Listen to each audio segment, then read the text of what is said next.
Hello students, welcome back in today's vocab class. So again students, मैं आपके लिए लेके आई हूँ 5 words जो आपके कॉम्पिटिटिव एग्जाम्स में आ सकते हैं और जिनको मैं बताऊंगी और याद कराऊंगी आपको अपनी ट्रिक के साथ। तो चलिए शुरू करते हैं। So students, हमारा फर्स्ट वर्ड है ग्रिम। ग्रिम का मीनिंग होता है ग्लूमी और समथिंग सीरियस, यानी कि जब आप बहुत हताश होते हैं, बहुत दुखी होते हैं, उस सिचुएशन को हम ग्रिम कह सकते हैं।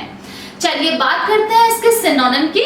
तो सिनोनिम आप देख सकते हैं जैसे ब्लीक, डिस्मल, रेचिड एंड डियरी, ये इसके सिनोनिम है।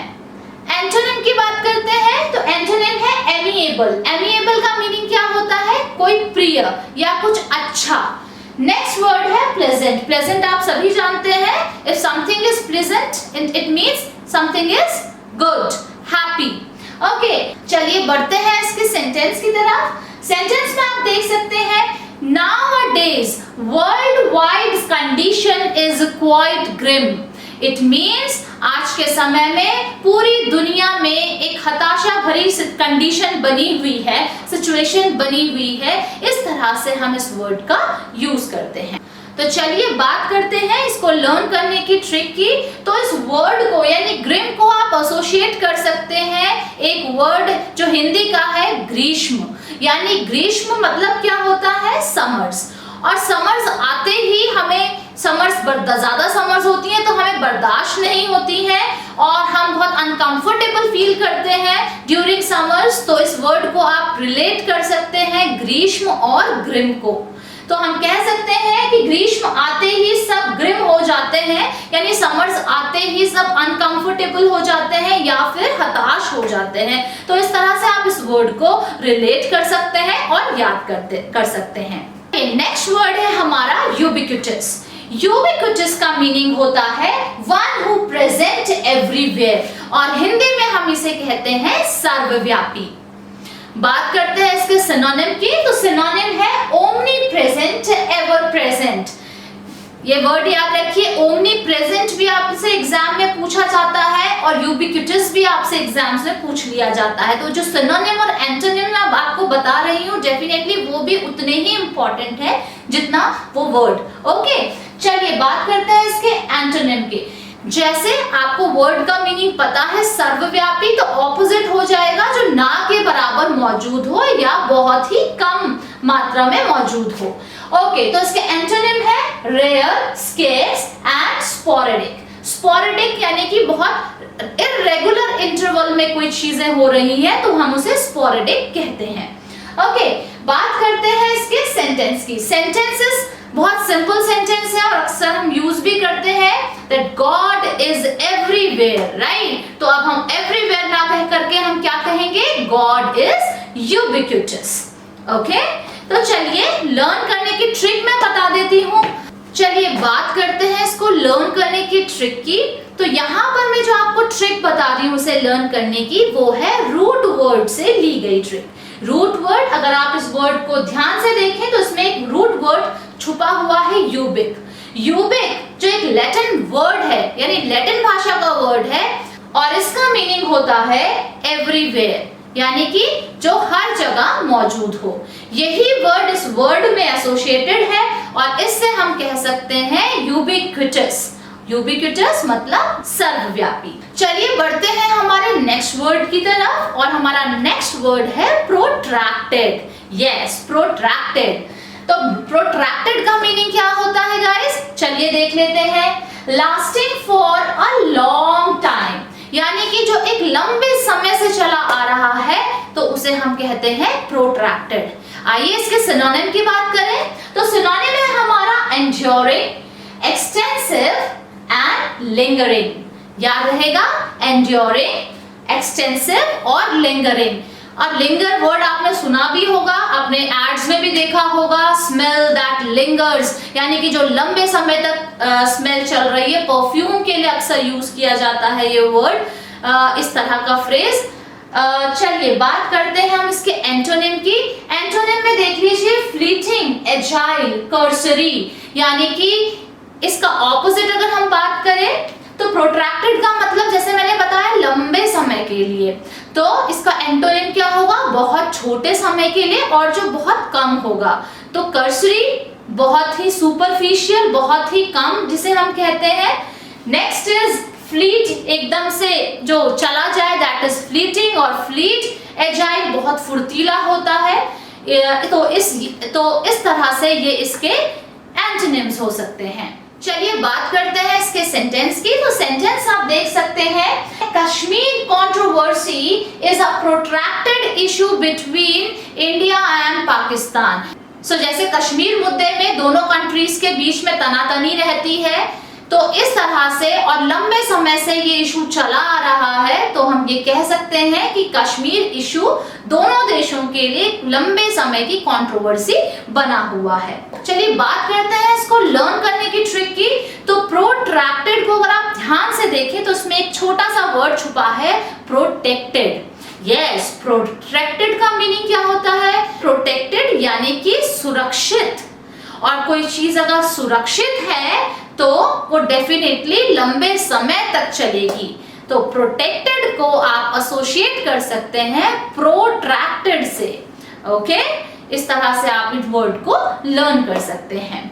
सो आइए स्टूडेंट्स बढ़ते हैं हमारे नेक्स्ट वर्ड की तरफ, और हमारा नेक्स्ट वर्ड है कैपिचुलेट।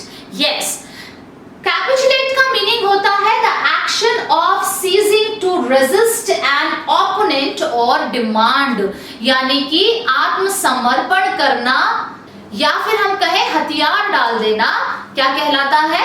कैपिचुलेट।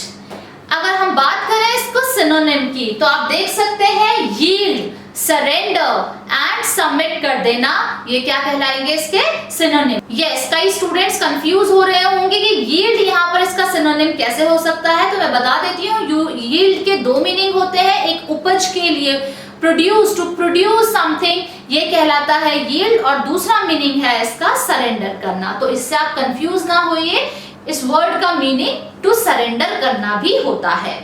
ओके, बात करते हैं इसके एंटोनिम की। तो एंटोनिम इज कॉन्कर और डिफेंड और कंटेंड। अब ये तीनों वर्ड्स ही हम यूज कर सकते हैं इसके सिनोनिम के।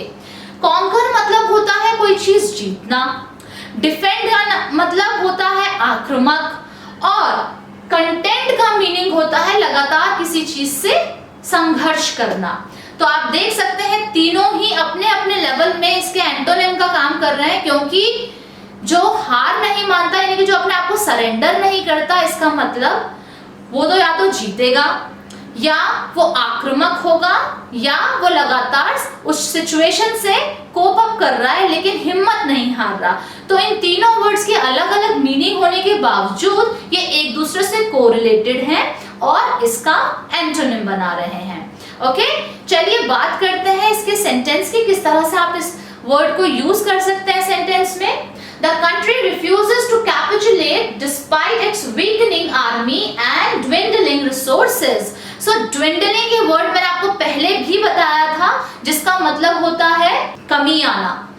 ठीक है, तो इस सेंटेंस में आप देख सकते हैं कि कहा जा रहा है कि कोई कंट्री है वो बिल्कुल हार नहीं मान रही है, लगातार लड़ रही है, बावजूद इसके कि उसकी आर्मी बहुत कमजोर हो चुकी है और उसके पास रिसोर्सेज में भी लगातार कमी आ रही है, फिर भी वो कैपिचुलेट करने के लिए यानी कि सरेंडर करने के लिए तैयार नहीं है। तो चलिए स्टूडेंट्स की ट्रिक देख लेते हैं, इस वर्ड को किस तरह से लर्न किया जाए। कैपिटल के आगे सब कैपिचुलेट कर देते हैं, यानी जब आप कैपिटल, किसी के पास कैपिटल, यानी कि कैपिटल के यहाँ पर कैपिटल का मतलब है मनी से। ओके, यानी कि जब किसी के पास मनी आ जाता है और मनी को देख के सब सरेंडर कर देते हैं, तो इस तरह से आप याद कर सकते हैं, कैपिटल यानी मनी को देख के सब कैपिचुलेट कर देते हैं। तो चलिए स्टूडेंट्स बात करते हैं हमारे नेक्स्ट वर्ड की, और हमारा नेक्स्ट वर्ड बहुत ही इंपॉर्टेंट वर्ड है, अक्सर एग्जाम से पूछा जाता है, और ये वर्ड है रेफरेंडम। रेफरेंडम का मीनिंग होता है the practice of selecting a representative or course of action by voting. और हिंदी में हम इसे सरल भाषा में समझें तो जनमत संग्रह इसको कहते हैं। जन मतलब होता है लोग और मत होता है वोट। ठीक है, यानी कि लोगों का वोट करके जो निर्णय लिया उसे कहेंगे रेफरेंडम। ठीक है, तो इसके सिनोनिम की बात करें तो सिनोनिम क्या होंगे इसके? Election, mandate. मैंडेट जनादेश होता है ना, जो पॉलिटिकल पार्टीज अक्सर जनता के सामने रखती है कि ये हमारे इंस्ट्रक्शन है, ये चीजें हम फॉलो करेंगे, तो उसे मैंडेट कहते हैं। Okay, poll and next word that is also very important, plebiscite. Okay, इसका मतलब भी रेफरेंडम ही होता है, यानी जनमत संग्रह, वोट। चलिए बात करते हैं इसके सेंटेंस की।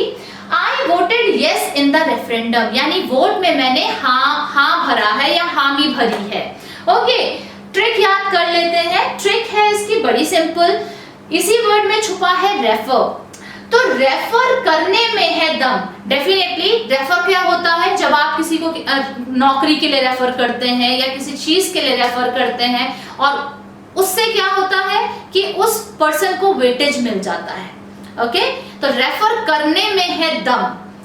और वोटिंग में भी और रेफरेंडम में भी आप यही काम कर रहे होते हैं, आप ही रेफर कर रहे होते हैं किसी रिप्रेजेंटेटिव को आगे गवर्नमेंट चलाने के लिए या किसी चीज के लिए भी। तो आप कह सकते हैं कि रेफर करने में है दम, यानी कि जब हम रेफर करेंगे तब वो चीज या कोई पर्सन विन हो सकता है। तो यहां से हम वर्ड याद कर सकते हैं रेफरेंडम।